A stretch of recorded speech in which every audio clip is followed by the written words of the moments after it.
하나님께서 주시는 말씀은 마가복음 11장 15절에서 18절까지 말씀입니다.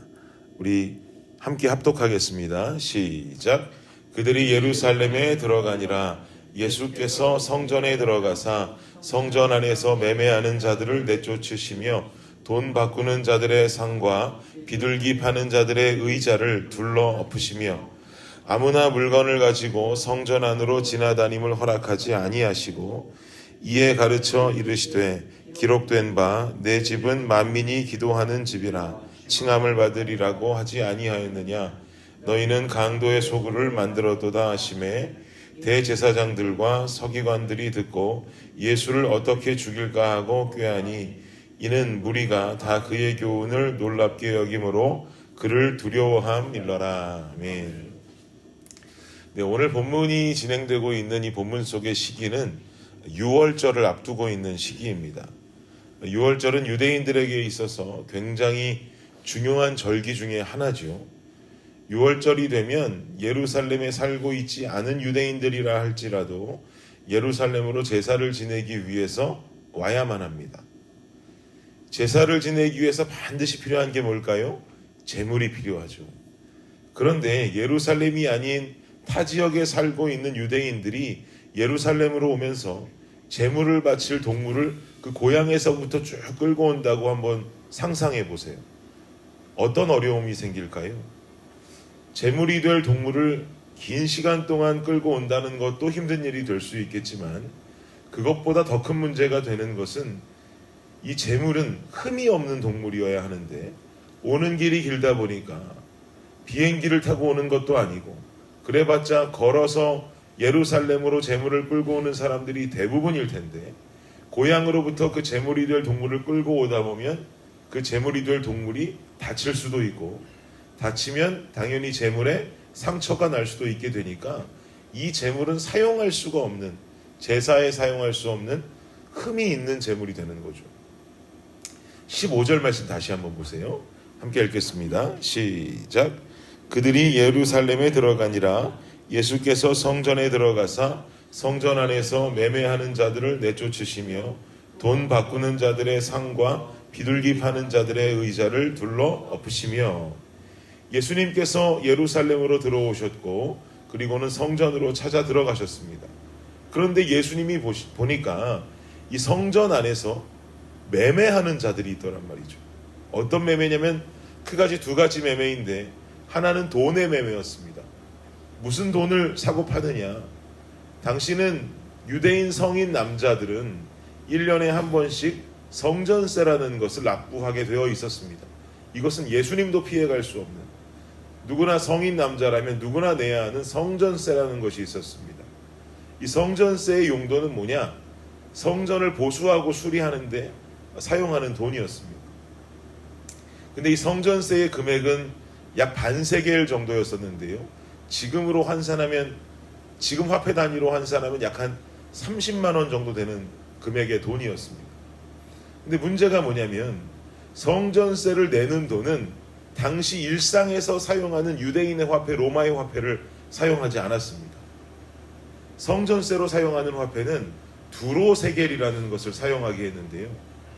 바로 두로라고 하는 지역에서 주조한 은화였습니다.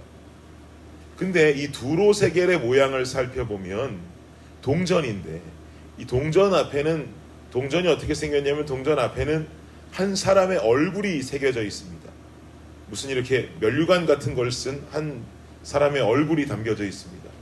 그 사람이 누구냐면 멜카르트라고 하는 자인데요. 이 정체가 뭐냐? 사실 두로라고 하는 지역에서 섬기는 지역신이었어요. 지역신. 즉 우상이었단 말이죠.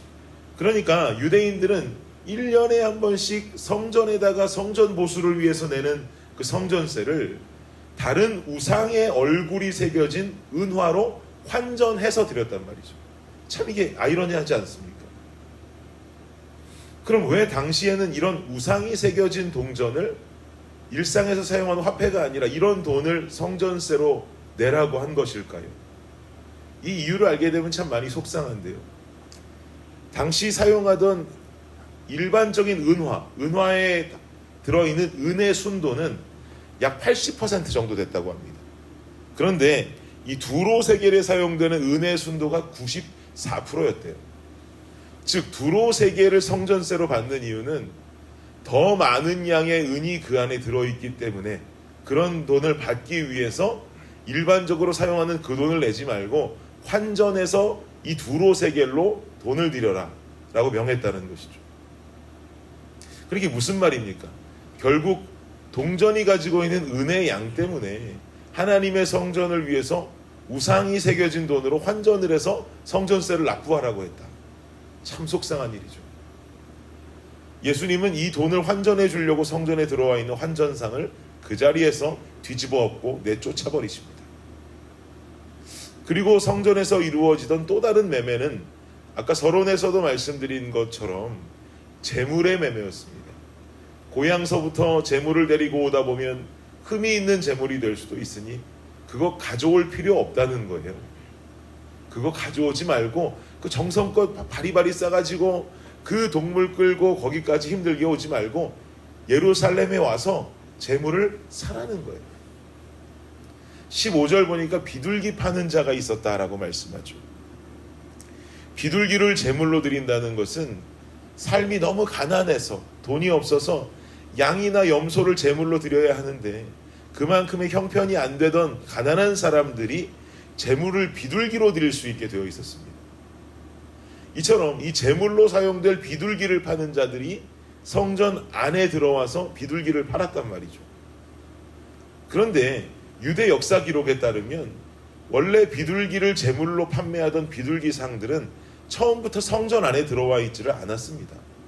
어디서 판매했냐면 감람산에서 판매를 했어요. 감람산에서. 근데 어느 날부터인가 이 비둘기 상들이 성전으로 들어와 있더라는 것이죠. 왜 그럴까요? 그 사람들이 자기들 마음대로 들어와서 장사하고 비둘기 팔 수 있을까요? 그것도 거룩한 하나님 성전에서요? 아니죠. 이 비둘기 상들에게 비둘기를 팔게 해주었던 고위층이 있었단 말입니다. 유대인의 고위층, 종교 지도자들이죠. 그렇다면 종교 지도자들은 밖에서 비둘기 잘 팔고 있는 사람들을 왜 안으로 들어오게 한 걸까요? 자리세를 받은 거예요. 자리세를 받고 그 가난한 사람들에게 파는 비둘기를 성전 안에서 팔으라고 한 거예요. 종교 지도자들이 돈을 벌기 위해서 감람산 주변에서 장사하던 비둘기 상들을 성전 안으로 들어오게 했다는 것입니다. 이게 무슨 일입니까? 정리해보면 은의 순도 때문에 우상이 그려진 은화를 성전세로 환전하게 하고 자리세 때문에 밖에 있던 비둘기 상들을 성전 안으로 들어오게 했습니다. 그러고 나니 정결해야만 하는 하나님의 집, 하나님의 성전이 세상의 생각들로 더러워져 버렸습니다. 그러니 예수님은 성전에 들어오셔서 환전상과 비둘기상을 내쫓아 버리시는 것이죠. 그래서 성경은 이것을 말하기를 더럽혀진 성경을 깨끗하게 했다고 해서 예수님의 성전 정화 사건이라고 말합니다. 사랑하는 여러분, 고린도전서 3장 16절과 17절을 보면 이렇게 말씀합니다. 너희는 너희가 하나님의 성전인 것과 하나님의 성령이 너희 안에 계시는 것을 알지 못하느냐? 누구든지 하나님의 성전을 더럽히면 하나님이 그 사람을 멸하시리라. 하나님의 성전은 거룩하니 너희도 그러하니라. 아멘. 여러분, 우리 각자가 하나님의 성전인 것을 믿으십니까? 바울은 말하기를 하나님의 성전은 거룩하다. 그러니 너희도 그래야 한다라고 권면합니다. 여러분의 삶에는 어떤 세상의 더러움이 묻어 있습니까? 은의 순도 때문에 두로 세계를 사용했던 이 성전의 모습처럼, 또 자리세에 눈이 먼 종교 지도자들의 모습처럼 세상의 재물과 탐욕의 유혹이 되어서 하나님이 뒷전이 될 때는 혹시 없으십니까? 혹 편안히 재물을 사려는 당시의 재물을 사고 팔았던 문화처럼 내 인생에 추구하는 편안함이 내 신앙생활보다 더 앞서갈 때는 혹시 없으십니까? 주님께서는 그런 것들이 성전 안에서 사라져야 한다고 말씀하십니다. 말씀하시기를 성전은 거룩해야 한답니다. 세상이 물들여버리는 몸이 되어서는 정결함 지킬 수 없지요. 하나님의 것은 하나님의 것으로 거룩하게 구분해야 합니다. 내 몸이 내 개인의 소유물이 아니라 하나님의 성전이라고 한다면 우리는 거룩한 정화 작업을 인생의 순간순간마다 해나가야 할 것입니다. 오늘도 분명히 나를 더럽히려고 하는 세상의 유혹과 사단의 유혹은 존재할 것입니다. 그러나 여러분 꼭 기억하십시오. 은혜 순도에 따라서 그것 때문에 우상이 새겨진 두로의 세계를 성전세로 납부했던 어리석은 자의 모습들, 그리고 재물은 사면 된다고 하면서 그 감람산 근처에 있는 비둘기상들을 성전 안으로 자리세를 받아가면서 들여왔던 종교 지도자의 모습들. 나는 이런 사람 되면 안 되겠다. 나는 이런 사람 되어서 내 성전, 주님 주신 이 성전을 더럽혀서는 안 되겠다. 거룩한 것으로 구별하여 주님께 드리는 나의 삶이 되어야겠다라고 결단하고 살아내시는 저와 여러분 되시기를 예수님의 이름으로 축복합니다. 기도하겠습니다. 하나님 감사합니다. 얼마나 어리석은 모습입니까? 거룩한 성전에 내야 할 성전세가, 하나님의 성전을 보수하고 유지하는 데 사용되어져야 할 성전세가 은혜 순도가 그 은화에 더 많다는 것만으로 우상단지가 그려진 그 돈을 성전세로 내게 하고 그것을 환전하는 환전상들을 성전 안에 두고, 아버지, 이런 어리석은 모습들을 유대인들이 보이고 또한 그 비둘기상들을 성전 안으로 들여서 자리세를 받아가며 이득을 챙기려고 했던 종교 지도자의 모습들, 아버지 하나님, 교회가 이래서는 안 되겠습니다. 우리는 어떤 교회가 이런 교회가 생긴다면 그 교회를 향해 손가락질할지 모릅니다. 그러나 나라고 하는 교회가 이런 세상 것에 물들어서 더럽게 살아간다고 한다면 우리는 나 자신을 향해 손가락질하지는 않습니다.